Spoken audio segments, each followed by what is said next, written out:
और अब्दुल रज़ाक शरकोट डीजी गोठ कायम खान गोपांग में ज़मीनी तकरार तां गोपांग बिरादरी जे ॿिनि धुरियुनि में जहिड़ो कुहाड़ियूं डंडनि सिरोटनि जा आज़दाना इस्तेमाल कुहाड़ियूं लॻण सबबि मज़हर गोपांग सख़्त ज़ख़्मी थी पियो जंहिंखे तालका कोट डीजी अस्पताल रेफर कियो वियो आहे। मुतासिर धुर एसएसपी खैरपुर खां पुरज़ोर मुतालबो कंदे चयो त असां मथां हमिलो कंदड़ ग़ुलाम हुसैन गोपांग हनीफ़ गोपांग ऐं ॿियनि ख़िलाफ़ हमले जो केस दाख़िल करे गिरफ़्तार कियो वञे। ज़मीन असांजी आहे साईं, घर ते असांजो कब्ज़ो कयो चवंदा बरसाति में घर उते हो किरी पियो साईं, त बरसाति हुन चयो असां वटि घर कोन्हे, असांखे रहण लाइ जॻह, त जंहिं सां रहण में जॻह अञा कब्ज़ो कयूं थिया त जा निकिरनि नथा। मां चयो जा असांजा तव्हां निकिरो पंहिंजी पंहिंजी पी प्रॉपर्टी में वञो, चयो जा असांजा तव्हांजी किथे आहे, जा असांजी आहे, कंहिंखां तव्हां पुछो वञी जा असांजी आहे, यसुल खां वठी अॼु ई जा असांजी आहे। साईं मूंखे त मथे में कुहाड़ी हणी अथनि साईं। कंहिं याद आहे तव्हांखे कुहाड़ी कंहिं याद? साईं मूंखे कुहाड़ी हणी आहे साईं हनीफ़ साईं।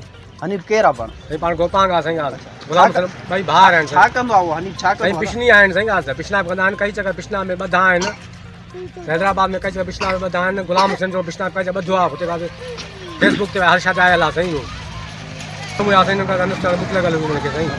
छा हयो अथऊं तव्हांखे? मूंखे कुहाड़ी हणी अथनि साईं मथे में साईं। खैरपुर